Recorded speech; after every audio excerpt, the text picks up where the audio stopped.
All right. Good morning, Teach Better family. I am with the fantastic and marvelous Katie Miglin this morning as we are going to do our Administrator Mastermind recap. We are in the month of October.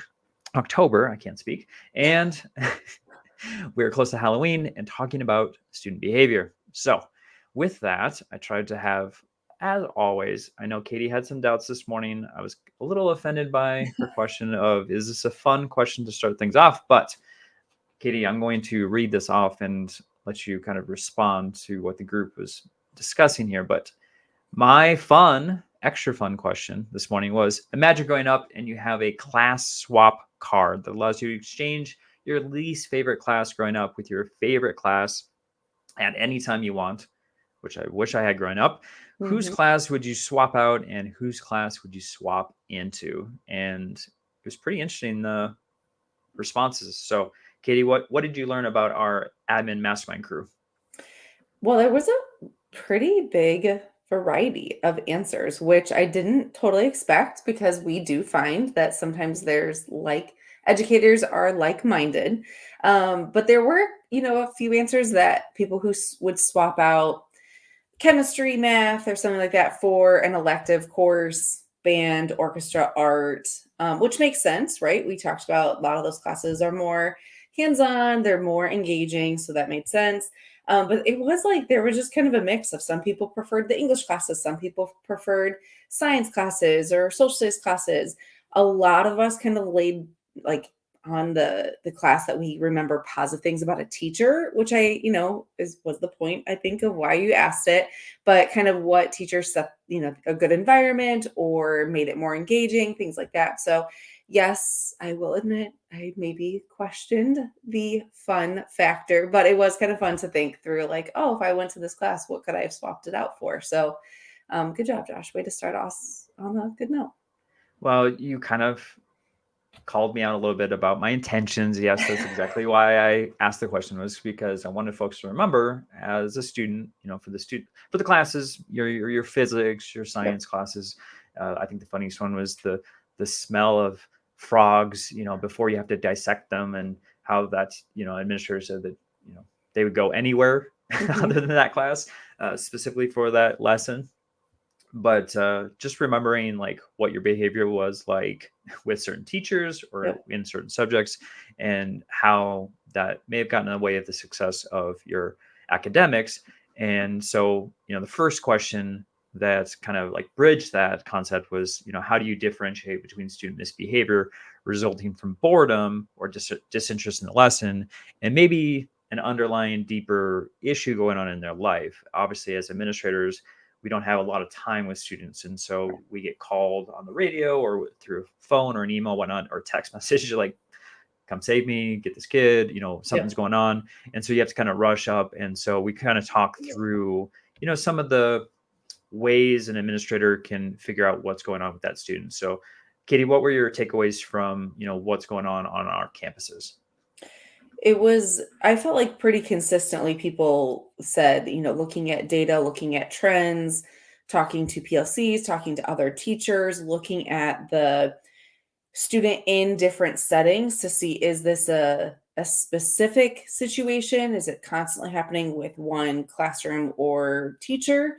Or is it something that's happening consistently? But one thing that then kind of spiraled was the idea of historical data. And while we know that there is value in looking at how a student performs over time, but then it became a bigger topic of, but is it always good for the student for us to reflect on their history, especially if students have grown or if things have happened and changed? And so it did definitely kind of spiral into more, which I know we'll get into, but I did like the idea that it wasn't just if it's something that's happening, it's not just like in isolation, right? We have to look at the student's behavior over time, but then also looking at the teacher and the setting, because we know sometimes it is a teacher and there's, like a relationship piece, but is there also a mix of students that doesn't work well? Or is it something deeper with the content? Is the student struggle in a reading class or a class that, deals with more numbers and math? And kind of how can you decide the difference?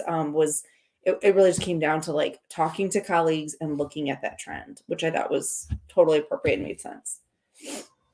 Yeah, and through that, the data conversation, it kind of pivoted to the PLC and tier 1 interventions with the RTI process. And so my next question was specifically based on what was being brought up as far as that historical data and some of the technology stuff. So I asked, for those who have the PLC system or a tier 1 intervention committee, what are those teams doing to assist in student behavior, specifically on strategies? Because, Katie, as we know, as educators, as administrators, we can't do this work alone. Correct. We need to make sure that we're partnering with other folks on our campus. So, Katie, what was discussed in regards to PLCs and tier 1 interventions? Well, one of them that stood out, which we all kind of agreed was phenomenal, was a mental health like provider, and being able to partner with counselors and office staff and to be able to provide that assistance immediately is huge. But we also know that that's not necessarily a reality in all of our campuses and districts. So it's something that is like kind of a goal, it'd be great to like kind of a pie in the sky, but the reality is we don't always have that. But some administrators shared having just interventionists specifically tied to content areas, so a readings, interventionist or a math specialist or something, so that they can look very specifically at a student through that content lens. And it was kind of interesting. A few people kind of shared how like that has been a change, and so it has helped identify students over time and being able to provide them the assistance they need and give them the appropriate support, when maybe 10 years ago a student like that would have been just identified as like a struggling learner, as kind of a blanket statement. So I do like that we are making gains as far as our support teams in our districts, and how we are really looking at students through specific lens so that we can pinpoint exactly what the problem is versus just, kind of that overarching support. Yeah, we don't need to just react versus a Correct. behavior. We need to make sure that we're digging in and getting all the information. And I think it just came naturally. I didn't really ask this, was just the fact that, who has access to the data? Yeah. Is there a legal component to that? Do teachers need absolutely everything in the cum folder of a student? And kind of what's the negative and the positive of getting information about a student prior to them even entering your class? So, Katie, will you share about, maybe what was the highs and lows of possessing that data? Yeah, I don't know that we really landed on an answer, and I don't know that there is one, honestly, but there were definitely both sides shared. The one side being the data needs to be provided to teachers so that they can see that and it's not necessarily just like like the grades and the behavior stuff. It's like, at what point do we share information with teachers so that they fully know their students to the best of their abilities?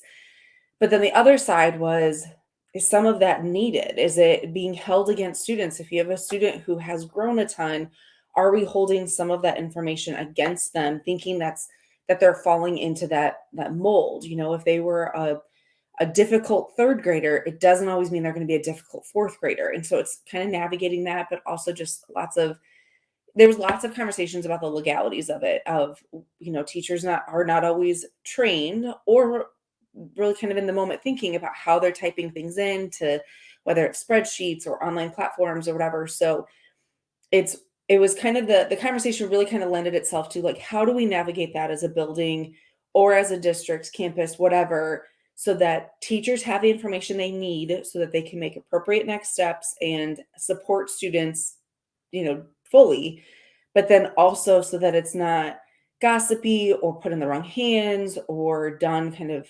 unprofessionally. And it's really trying to figure out, it's navigating it, but also trying to train our teachers of like what's appropriate, what's not.